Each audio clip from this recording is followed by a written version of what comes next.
What happens to an object when it's time for you to let it go? Let's say you give it to a friend who gives it to a church. That church then uses it for a few years, but eventually sells it at a yard sale. From there, it goes to a thrift shop, then to a customer who gives it to their brother who never uses it and eventually sells it to me. This dusty DP-01 has made that trip, and today we'll be opening the Pandora's box that is enclosed within. Hello everyone and welcome back to a new video here on the channel. My name is Patrick, also known as Netrunner, and today we'll be recording and archiving data that is housed within this old digital mixer.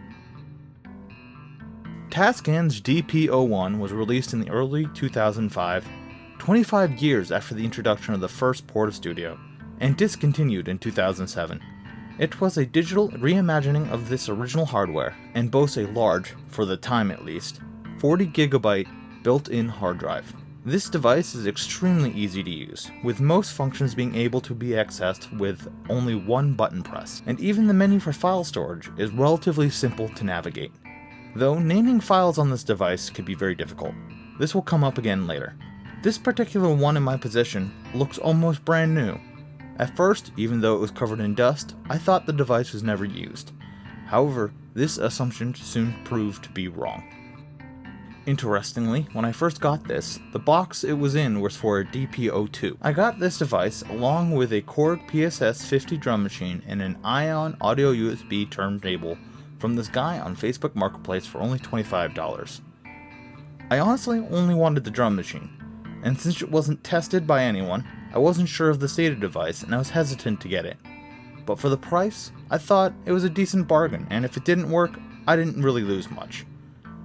However, the seller said I could have it for that price if, and only if, I took the other two devices with it. I took them home, cleaned them up, and tested them.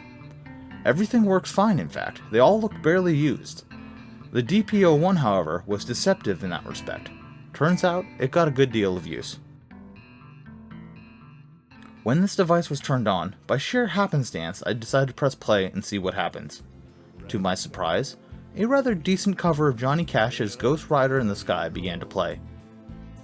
After some more fumbling around in the menu, I discovered a whole trove of more songs still on this device's hard drive.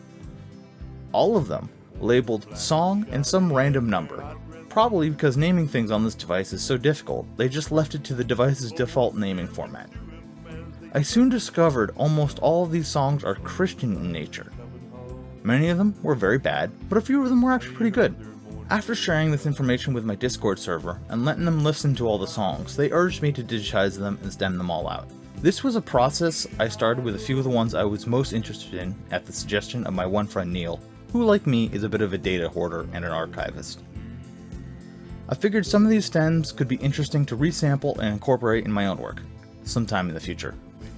And even though if I don't use them, maybe someone else will have a use for them in the future, even if that's just to listen. Along these lines of making music from old forgotten data, I decided it'd be fun to turn some of these into decent sampler-based VSTs. For this first exploration of the idea, why not try playing around with a Ghost Rider's guitar? I figured since I'm not using the composition or performance of this instrument, instead just isolating the guitar, which unlike a voice isn't identifiable, that the original artist would most likely not mind if I make a sampler VST of it and distribute it for free to you all. However, if you are the original artist and you would like me to take down the VST, please feel free to message me and I will accommodate you after I verify your identity. In the end, I think the VST came out really cool. It's more of a country folksy sounding guitar with a lot of twang. It has a good deal of jank, but I feel like that adds to the charm of it.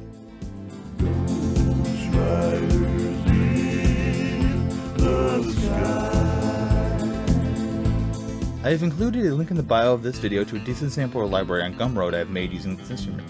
If you make anything cool with this, please feel free to share with me. I would love to hear. I hope you all get as much enjoyment from this as I have. And I hope to see you next time. Best, Patrick.